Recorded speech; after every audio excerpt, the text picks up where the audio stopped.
శ్రీమాత్రే నమ. జై గురు దత్తాత్రేయ నమ. వృషభ రాశి వారికి ఈ వార ప్రారంభంలో కుటుంబ సభ్యుల మధ్య విభేదాలు చాలా ఇబ్బంది పెడుతుంటాయి. ఆర్థిక సంబంధించిన విషయాల్లో పరస్పరం ఒకరికొకరు దూషించుకోవడం కానీ ఇబ్బంది పడడం కానీ జరిగే అవకాశం ఉంది. కుటుంబం విడిపోయేంత విధంగా కుటుంబ సభ్యుల మధ్య విభేదాలు రావడం కారణమవుతుంటుంది. ప్రధానంగా మీరు స్త్రీ అయి ఉంటే మీ భర్త గారి వలన, మీరు మగవారై అంటే మీ భార్య వలన కొన్ని ఇబ్బందులు అవి కుటుంబ తగాదాలకి దారితీసే అవకాశం ఉంది.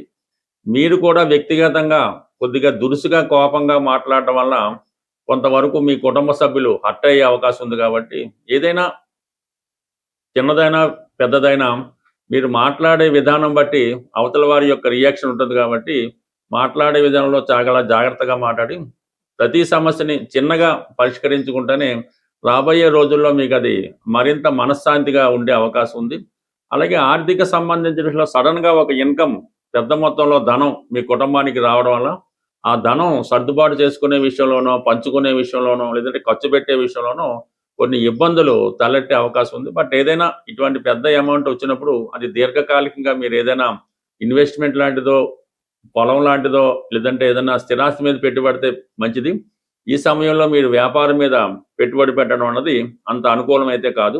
బట్ ఏదైనా ఈ విషయంలో కుటుంబ సభ్యుల మధ్య విభేదాలు తగాదాలు రాకుండా జాగ్రత్త పడడం మంచిది. అయితే ఇదే సమయంలో కొన్ని కొత్త అవకాశాలు మీకు రావడం జరుగుతూ ఉంటుంది. అంటే గతంలో మీరు ఏదో ఉద్యోగం కొరకు దేనికోసం ఒక వ్యాపార లైసెన్స్ కోసం అంటే ఎవరితోన్నా కలిసి వ్యాపారం చేద్దామనే ఉద్దేశంతో సంప్రదించి ఉండొచ్చు.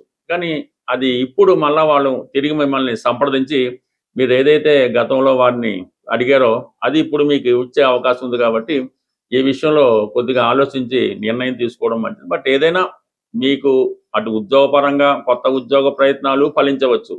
ఏదైనా ఒక ఇండస్ట్రీ లాంటిది స్థాపించాలనే ఆలోచన కూడా రావచ్చు. బట్ ఏదైనా ఈ సమయంలో మీరు కొంతవరకు కొత్త ఆదాయ వనరులు వచ్చే అవకాశం ఉంది. కాబట్టి జాగ్రత్తగా ఆలోచించి వాళ్ళతో మీ యొక్క అగ్రిమెంట్ చేసుకోవడం కానీ కొత్తగా ఏదన్నా మీరు ప్రొఫెషన్ పరంగా మారే సూచనలు కూడా చాలా వరకు అనుకూలించే అవకాశం ఉంది. అది జాగ్రత్తగా ఆలోచించి నిర్ణయం తీసుకోవడం అనేది ఉత్తమం. అంటే ఇటువంటి అవకాశం మళ్ళా రాకపోవచ్చు. అందుకని జాగ్రత్తగా ఆలోచించి నిర్ణయం తీసుకోవడం అనేది ఉత్తమమైన విషయం. అయితే ప్రధానంగా మరి బుధుడు కూడా మీకు ధన పంచమాధిపతిగా తృతీయ స్థానం సంచరించడం, అలాగే లాభాధిపతి గురువుతో కలిసి ఉండడం వలన ఏదైతే మీకు ఈ కొత్తగా ప్రారంభించబోయే వ్యాపారానికో ఏదైనా ఒక ఇన్వెస్ట్మెంట్ చేయడానికో కావలసినటువంటి ధనం కూడా మిత్రుల సహకారంలోనో వేరే విధంగానే సరే మీరు మీ సొంత సోర్స్ ద్వారా ధనాన్ని సమకూర్చే అవకాశం ఉంది.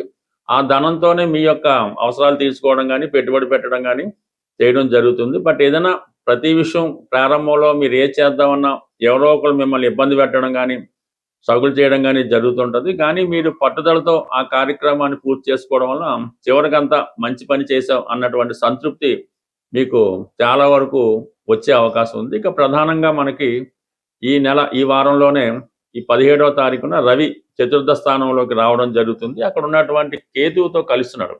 ఇది సాధారణంగా చతుర్థ స్థానంలో ఈ కేతువు రవి రావడం వల్ల మీరు ఏదన్నా ఒక స్థిరాస్తి కొనాలనే ఆలోచన కానీ, లేదా సొంత ఇంటిలోకి మారడం కానీ, ఏదన్నా కొత్త వస్తువు లాంటిది కొనే అవకాశాలు చాలా వరకు ఉంటాయి. బట్ ఏదైనా కొంతవరకు చతుర్థ భావ ఫలితాలు మీకు కొంతవరకు అనుకూలంగా రావడం జరుగుతుంది. విద్యార్థులకు కూడా ఒక మంచి గురువు లాంటిది లభించడం వల్ల విద్యాపరంగా కూడా కొంత ఆసక్తి పెరుగుతూ ఉంటుంది.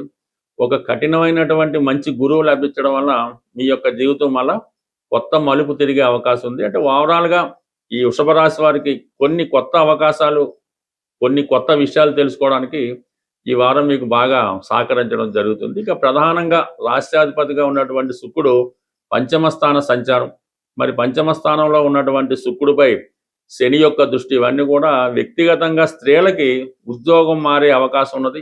మీరు దేని కొరకైతే ప్రయత్నం చేస్తున్నారో ఆ విషయంలో మీకు శుభవార్త వినే అవకాశం ఉంది. అలాగే స్త్రీలు కానీ పురుషులు కానీ మీ యొక్క పిల్లల విషయంలో ఎక్కువ కేర్ తీసుకోవడం జరుగుతుంటుంది. వాళ్ళకి ఏదన్నా బహుమతి రూపంలో కానీ వాళ్ళు కోరింది ఏదో ఒకటి వాళ్ళకి కొనివ్వడం కానీ, వాళ్ళు మనసులో ఉన్న కోరికలు తీర్చడం కానీ జరగవస్తుంది. మొత్తం మీద పిల్లల విషయంలో చాలా ఎక్కువ శ్రద్ధ తీసుకుంటారు.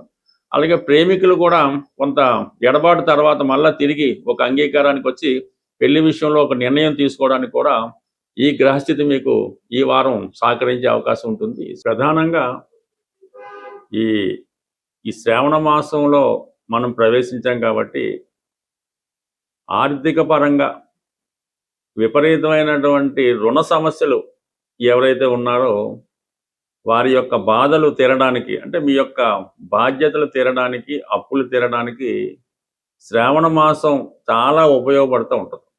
అందువలన స్త్రీ పురుష భేదం లేకుండా ఎవరైతే ఆర్థిక సమస్యలతో ఉన్నారో రేపు 18వ తారీఖున శ్రావణ మంగళవారం, అలాగే 21వ తారీఖు శుక్రవారం, శ్రావణ శుక్రవారం, అది వరలక్ష్మి వ్రతం అందరికీ తెలుసు. కంపల్సరీగా మీరు ఈ 2 రోజులే కాకుండా శ్రావణ మాసంలో వచ్చే ప్రతి మంగళవారం అలాగే ప్రతి శుక్రవారం విధి విధానంగా మీ ప్రాంత ఆచారాన్ని బట్టి నోము కానీ వ్రతం కానీ కనీసం దేవాలయానికి వెళ్ళి అమ్మవారిని అర్చించడం వల్ల చాలా వరకు మీకున్నటువంటి ఆర్థికపరమైన సమస్యలు ఈ శ్రావణ మాసంలో తీరిపోయే అవకాశం ఉంటుంది. ఎక్కువగా ఈ శ్రావణ మాసంలో శనగలు, అంటే మామూలుగా ఈ కొమ్ము శనగలు అంటారు, శనగలు అంటారు, వాటిని ఈ మంగళవారం రోజు అలాగే శుక్రవారం రోజు నానబెట్టినటువంటి శనగలు, అలాగే ఏదైనా ఒక ఫలం, అంటే నేరేడు ఇప్పుడు అవి దొరకవు, కానీ మారేడు ఫలాలు కూడా దొరకవు, దానిమ్మ ఫలం, అంటే అనేక విత్తనాలు అందులో ఉంటాయి కాబట్టి ఈ శనగలతో పాటు ఈ దానిమ్మ ఫలాన్ని తమలపాకులతో కలిపి మరి ముత్తైదువులకు కానీ స్త్రీలకు కానీ అది తాంబూలంగా ఇవ్వడం వల్ల కంప్లీట్గా మీకు ఎక్కువ ఆర్థిక పరంగా ఉన్నటువంటి సమస్యలు పరిష్కారం అవుతాయి. లేదు ఇవన్నీ మన వల్ల కాదనుకుంటే చక్కగా మంగళవారం కానీ శుక్రవారం కానీ ఓ పావు సేరో పావు కేజీయో శనగలు చక్కగా నానబెట్టి అది ఆవుకి నైవేద్యంగా పెట్టడం వల్ల, అంటే ఆవుకి ఆహారంగా పెట్టడం వల్ల కూడా మీకు ఈ రుణ సమస్యలు బయటపడే అవకాశం ఉంది. అలాగే ఇంకా అవకాశం బట్టి ఆంజనేయ స్వామి టెంపుల్లో ప్రతి మంగళవారం కూడా స్వామివారికి సింధూరంతో అభిషేకం చేయడం వల్ల కూడా మీకు ఆర్థిక పరంగా ఉన్నటువంటి సమస్యలు పరిష్కారం. అంటే ఇది శ్రావణ మాసం అన్నది లక్ష్మీ అమ్మవారికి సంబంధించినటువంటి ఇష్టమైనటువంటి మాసం. ఆ సమయంలో మీరు మరి వెంకటేశ్వర స్వామిని ఆరాధించినా, విష్ణుమూర్తిని ఆరాధించినా, విష్ణు సహస్రనామం పారాయణ చేయనా, అలాగే హనుమంతుడు అదే సంబంధించింది కాబట్టి ఏదైనా మీ యొక్క నమ్మకాన్ని బట్టి అంటే ఫలితం కూడా తొందరగా రావడం జరుగుతుంటుంది. అలాగే శ్రావణ మాసంలో కూడా మనం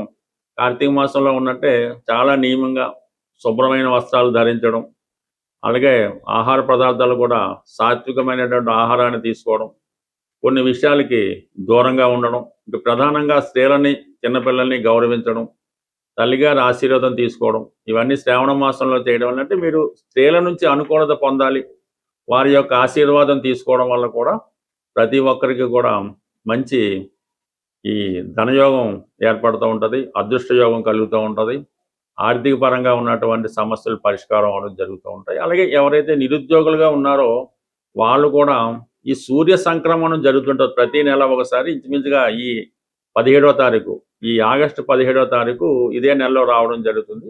ఆ సూర్య సంక్రమణం జరిగే రోజు కంప్లీట్గా మీరు ఉపవాసం ఉండవలసి ఉంటుంది. ఉపవాసం ఉంటూ ఆ సూర్య భగవాను ఆదిత్య ఉదయంతోనో సూర్యాష్టకంతోనో పారాయణ చేసుకుంటూ అది మీ తండ్రి గారిని కానీ గురువు గారిని కానీ వారి యొక్క ఆశీర్వాదం తీసుకోవడం వల్ల మీకు తొందరగా ప్రభుత్వ ఉద్యోగం కానీ ప్రైవేట్ ఉద్యోగం కానీ వచ్చే అవకాశం ఉంది. ఇది ఒక నెలతో సరిపోదు.